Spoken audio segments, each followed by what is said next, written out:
그 전세 가격이 네. 올라가는 게 문제예요? 떨어지는 게 문제예요?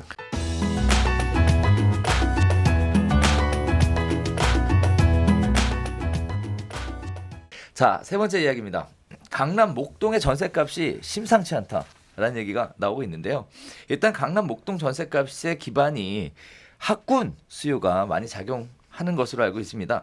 5천에서 1억 정도 급등했다라는 이야기가 지금 얘기가 나오고 있는데요. 특히 강남구 대치동, 양천구, 목동 등 이른바 학군이 양호한 지역의 매물이 전세 매물이 품귀 현상을 보여주고 있습니다.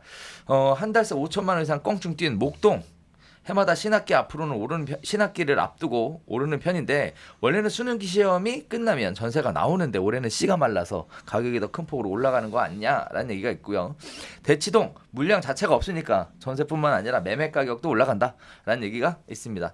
자, 그다음에 과천 얘기가 또 나왔는데 과천은 사실상 전세 가격 올라가는 것과 학군하고는 상관이 없이 독특한 얘기예요. 새 아파트 청약 자격을 얻으려고 과천 전세로 대거 유입되고 있다. 이런 세 가지 이야기들을 하고 있는데요.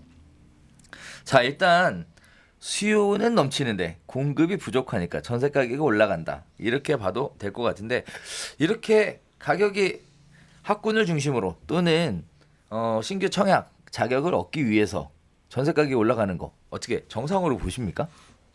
정상인 것 같아요. 그래요? 네.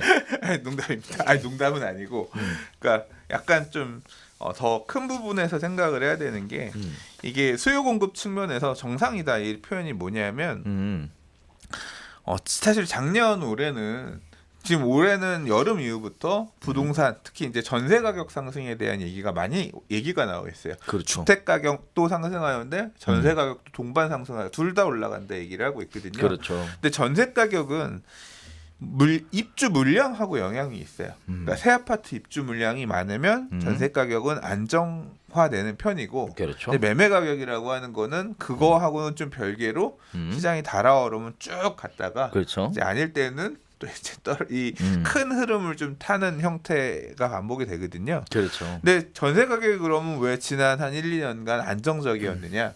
그거는 경기도권의 입주 물량이 많았던 부분이 영향을 끼친 것 같아요. 그러니까 뭐 지금 우리가 흔히 알고 있는 공공주택 지구들 다산 신도시 다 입주했죠. 동탄 신도시 다 입주했죠. 향동도 지금 입주하고 있죠. 수도권에 있는 많은 어떤 그런 신도시 공급 물량들이 들어오면서 서울의 주거 수요 분산을 많이 해줬어요. 서울의 인구 순유출 뭐 이런 기사도 보셨잖아요. 그렇죠. 서울에서 그런 집으로 아파트 분양받았던 사람들이 이사 나가는 거죠. 저 아는 사람들도 이사 많이 갔어요. 이제 그렇게 되면서 서울의 전세 가격이 하방 압력, 그러니까 좀 안정화되는 모습을 보이다가 지금 전세 가격이 오르는 게 경기도권의 입주 물량이 감소하는 부분이 바로 영향을 끼치고 있는 상황이에요. 지금 줄으니까 서울에 전세 가격이 올라가는 게 바로 이제 시차를 두면서 영향을 끼치기 시작했거든요. 그래서 지금 서울의 입주 물량이 올해 많이 있었지만 서울의 전세 가격이 올라가는 부분은 경기도 입주 물량은 어느 정도 영향이 있어 보이고요. 근데 지금 이 과정에서 이제 뭐가 문제가 트리거가 몇 개가 터졌는데 하나는 일단은 정시 확대에 대한 얘기예요. 그래서 정시 확대? 그러면 정시 시험 수능 시험을 잘 보는 애가 좋은 대학교를 간다고? 그러면 좋은 학교 또는 좋은 학군. 그리고 이제 그 정시 확대도 있지만 자사고 폐지. 이제 자사고를 폐지하고 그러면 좋은 학교들이 모여 있는 지역으로 가서 애들끼리 경쟁을 시켜서 더 시험을 잘 보게끔 해야겠다. 이런 부분이 맞물리면서 강남의 8학군에 대한 수요가 더 높아질 것이다. 전통적인 학군 수요가 더 무게가 커질 것이다라고 하면서 이런 학군 지역의 전세 물량들이 이제 겹치면서 동이 나는 이제 이런 부분도 하나예요. 그러니까 다른 지역들 같은 경우는 입주 물량에 대한 영향력만 있다라고 하면 여기는 이 지역에 대한 희소 가치가 플러스 알파가 되면서 더 올라가는 모양을 보이는 거고 과천 같은 경우는 과천 1순위 청약 1순위만 되면 과천 안에서 공급되는 배정 물량들의 우선순위가 주어지니까 아파트 분양 받을 사람들은 과천의 아파트 분양 받을 사람들은 과천 들어가면 된다. 그렇죠. 이게 웃긴 게 과천만 오르는 게 아니에요. 미사도 올라요. 하남도 올라요. 하남 왜 올랐느냐? 교산. 그러니까 3기 신도시 입주 물량, 3기 신도시 공급 나올 물량들 중에서 최고로 치는 데가 과천이잖아요. 과천, 또는 하남 교산 이런 지역에 분양받으려는 사람들이 미리 가서 음. 주거테크를 한다. 그러니까 전입을 해서 1년 1순위 채우면 되는 거니까 미리미리 이제 가서 간다. 이제 이런 것까지도 영향을 끼친다는 거죠. 그렇죠. 실제로 이렇게 움직이는 게 저는 되게 무서워요. 와, 진짜 이 사람들이 이렇게 하는구나. 예. 자, 그래서 지금 전세 가격이 올라가는 원인에 대해서 크게 5가지 이야기가 나오고 있습니다. 일단 첫 번째는 수요가 몰리고 공급은 딸리니까 가격이 올라간다. 또 집을 사고 싶어도 대출이 막혀서 살 수 없어서 전세를 연장하다 보니까 물량이 딸려서 올라간다. 또 대학 입시를 정시 비중을 늘린다라고 하니까 또 그런 부분들에 있어서 학군이 좋은 쪽으로 사람들이 이동하다 보니까 가격이 올라간다. 또 자립형 사립고나 특수 목적고를 폐지한다고 하니까 또 역시 학군에 대한 수요가 있어서 학원가들을 중심으로 해서 올라간다.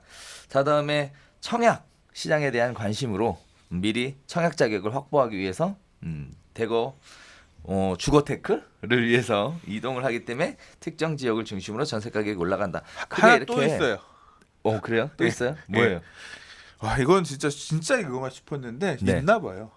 분양가 상한제 하면 네. 싼 아파트 나오니까 그거 네. 청약 받자. 네. 분양해서 받자라는 수요가 음. 전세로 더 돌려고 하는 부분들도 어느 정도 가세하고 있다. 그렇죠. 예. 그게 과천이잖아 지금. 예. 그러니까 네. 그렇죠. 이제 네. 그게 과천뿐만 아니라 서울 안에서도 서울 1순위를 받기 위해서 서울 전세 가격이 오르는데 영향을 끼치고 있다. 그러니까 서울의 학군 지역은 3개가 플러스 되는 거네. 그러네요. 예. 자, 물량, 학군, 음. 청약 자격 유지하는 서울. 그러네요. 더 함축해 보면 3가지로 요약이 될 것 네. 같네요.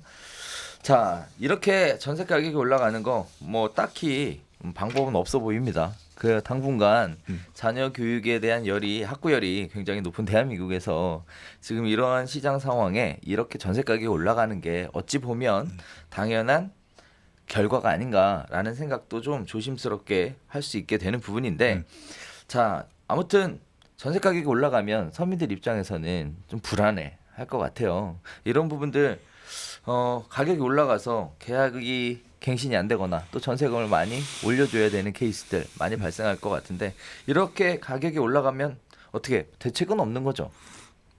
그 전세 가격이 네. 올라가는 게 문제예요, 떨어지는 게 문제예요? 둘 다 문제죠. 그러니까 그러니까 저는 그런 경제라고 하는 거는 그런 것 같거든요. 부산 이런 데는 전세 가격 안 오르고 있거든요. 지금 모르겠어요. 이제 다시 오르는 걸로 전환되는지. 물량이 많으니까 덜 오르고 이런 거 있었는데 돈 가치가 많이 내려갔잖아요. 그렇죠. 옛날에 비해서. 그래서 돈 가치가 그만큼 흔해졌기 때문에 그러니까 돈의 가치가 내려가면서 부동산의 가치가 상대적으로 고평가된 시절이기 때문에 전세 가격도 마찬가지로 그런 영향이 좀 없지 않아 있다고 생각하거든요. 네. 그러니까 적당한 선이 어디까지인지 모르겠어요. 그러나 그런 선에서 올라가는 부분은 어느 정도 맞는 거 아닌가? 너무 그걸 문제시 할 필요는 없지 않나. 예, 그러니까 지금의 상승이 문제다 아니다 그 판단을 하고자 하는 게 아니라 근데 뭐 시장이 작동하면 전세 가격도 예. 올라갈 수 있다. 예. 네. 올라갈 수도 있지만 또 이제 떨어질 때는 안 올라가고 있잖아요. 그러니까 지금 뭐 입주 물량 쏟아지는 지역들 중에서 보면 급락하는 것도 어떻게 보면 시장 현상이잖아요. 그렇죠. 그게 지나고 나서 범위 내에서 올라가는 거는 또 이제 상승이라 시장이 작동하는 거라고 할 수 있는데 그냥 생각나는 건 그거예요. 내년 이후부터는 사실 지금의 전세가 상승은 별로 얘기가 안 될 것 같은데 내년 이후부터 전세 가격 내년도 전세 가격 서울 수도권 특히 이제 서울 지역의 전세 가격 불안할 것 올라갈 거다라고 얘기하는 분들이 많이 계세요. 더러 계세요. 저도 그럴 가능성이 있다고 보는 편이고 근데 그렇게 되면 이제 이어질 정책에 대한 부분이 사실은 더 걱정이에요. 못 되겠어요. 이제 바로 지금 이제까지 문재인 대통령께서 얼마 전에 11월 달 19일인가 국민과의 대화에 나오셔서 여러 얘기를 하시는 과정에서 그 얘기를 하셨어요.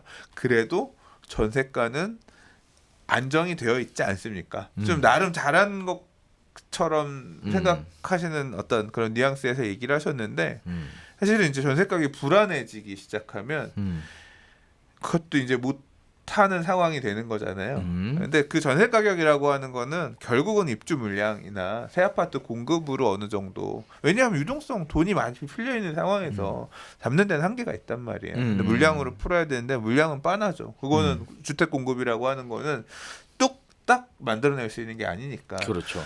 그 상황에서 이제 그러면 정부는 시장에 적극적으로 개입하는 형태로 계속 지금 네. 모양을 취해왔잖아요. 네네. 자, 그럼 어떻게 개입할 거냐? 뭐 원치 않는 방법으로 개입할 것 같습니다. 그러니까 전월세 상한제랑 계약갱신 청구권에 대한 입법 논의가 내년부터 본격적으로 이제 지면을 달굴 거고요. 저는 아마 입법될 거라고 생각해요. 그래서 저 개인적으로는 네. 그런 생각이 있어요. 그냥 순수 개인적인 생각. 전세 가격 상승하는 거 잡을 방법 있습니다. 전세 자금 대출 막으면 됩니다. 그러면 잡을 수 있거든. 아니야. 네. 그걸로 다 잡을 수는 나는 없다고 아니야. 생각해. 제일 크게 영향을 미치는 게 이거예요. 저 확신하는데 이거야. 이것 때문에 올라간 거거든요. 이것 때문에. 이것 때문에. 그못 없애. 그러니까 못 어디 가서 없어요. 여기서 가서 두들겨 맞고 저희 가서 화풀이 한다는 얘기가 그래서 나오는 거 아닌가 싶어요. 네. 자, 아무튼 오케이. 실수요자 중심으로 이루어진 전세 시장, 그 다음에 실수요와 투자 목적이 병행되어 있는 매매 시장, 둘 다 지금 변동성이 굉장히 커지고 있는 상황입니다.